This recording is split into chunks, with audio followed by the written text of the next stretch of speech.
So these declines in the after hours that we're showing you on top of 3+% declines in the regular session. The earnings, Tim, not too bad here. Well, I tell you what, so in Google's case, add in the after hours, and you're down 15% in 5 sessions. You know, with Google, the ad revenue growth of 23%, but missed, disappointed by YouTube. When I think of ad revenue and I think of Google and I think of a company that's still going to grow 20%, and maybe this is a little bit of a disappointment, this is a company that is the leader.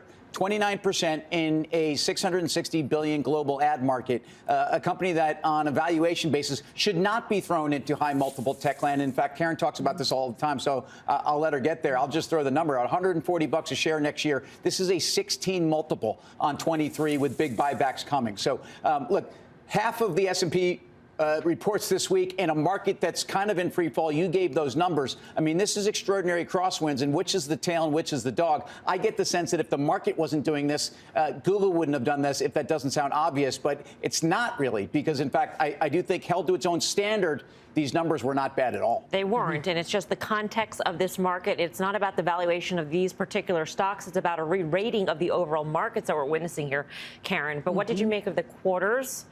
And in the context of the market? Well, Microsoft, just that, I mean, that cloud number was, I thought, laughably good. Stocks down $3, which I guess in this tape is now known as up. But it just seemed to me like, wow, that's, you know, the street just can't be, they're going to be disappointed no matter what. You and I talked a little bit about that before the show. But for Google, you know, a slight miss, so that's not good. But it's not like this company was trading at a multiple, you know, sort of a sky-high multiple where you couldn't ever justify it. It was trading at about 20 and change times without, if you back out the cash, even lower. So to miss this much, and to be down 100 and whatever it is now, $130, let's say you annualize this quarter, so they would be down, missed by $5 and yet down by $130. I don't know where it is right now. That seems like an awfully big sort of extra penalty for some disappointment. Very painful to me. It's my biggest position. I still like it. I feel like the story really has not changed. I like the $70 billion buyback. So I think on top of the $81 billion of a couple of years ago. I mean, they've been buying back so much stock. They have really changed their financial engineering. It used to be they would just sit on that pile of cash and do nothing. Now they're really putting it to work. And at these prices, it's very accretive, and they should be doing it. There's a poor at put under Google shares at this point, perhaps. Grasso, what did you make of the quarter? And, you know, it's not helping the overall markets right now. I mean, I don't know if this is giving you an indication of how we're going to go tomorrow. Yeah, so I think, you know, Tim touched on it, that if the overall market wasn't doing what it was doing, it's an obvious that this wouldn't be here. Karen touched on the multiple, and just to add another one, EV to EBITDA, I think it's trading at about a little over 12 times. The 10-year average on that is actually a little bit higher than where it is. So it's not expensive. And then you couple that with the last 3 weeks, the stock has went from $28.75 down to $23.70, basically around the close. Now after hours, getting hit again in the face. So I think that people are misconstruing growth and growth at a reasonable price. This is not Zoom. This is not Peloton. This is not anything else that you thought about in this market. This is Google. But people are scared. They're jumpy. They're nervous. They're worried about Russia, Ukraine. They're worried about Powell. And I think the overall market wants to dip below 4,000 in the S&P. Having said that, I think Microsoft actually could be positive before we get off this show.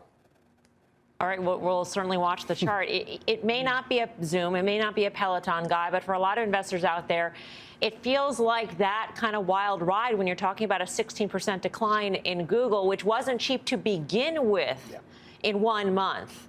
And that's the scary thing here.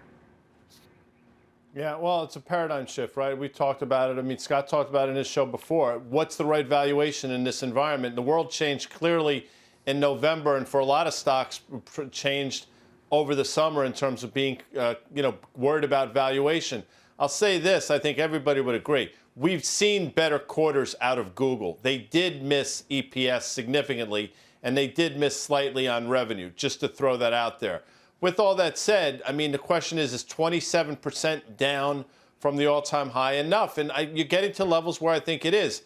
I'll say this as well. I mean, the world is re-rating everything. Google was one of the cheaper of these names for a while. I think it's cheaper now, obviously, on valuation. Microsoft, quickly, to Steve's point, you go back to this time last year when it made an all-time high of about 262, sold off, then it was off to the races. That prior resistance becomes support. And I'll say this, in a different environment, I think pre-November, this Microsoft quarter with, I thought it was 49% Azure growth year over year, but we're splitting hairs. I think the stock's probably up 5%. But again, we're just in a new regime right now for the market. Yeah, we're down by just about 0.9%. So we'll see if this one is able to turn, especially when the conference call gets off in just about 20 minutes' time. Carter Braxton Worth, our friend and member of the pantheon of technical analysts out there, put out a note today saying that the unfilled gap to 4020 is in play, Tim, on the S&P 500. Do you feel that way as well? That's about a 4.5% decline-ish from where we are. Look, I was just checking to see what our friend Apple's doing in the aftermarket based upon at least some of the sentiment from broader tech. It's down, it's down a hair. It's down 80 bips or so. Apple's the one I want to see, and it's 7% of the S&P. You bet it's being pulled there.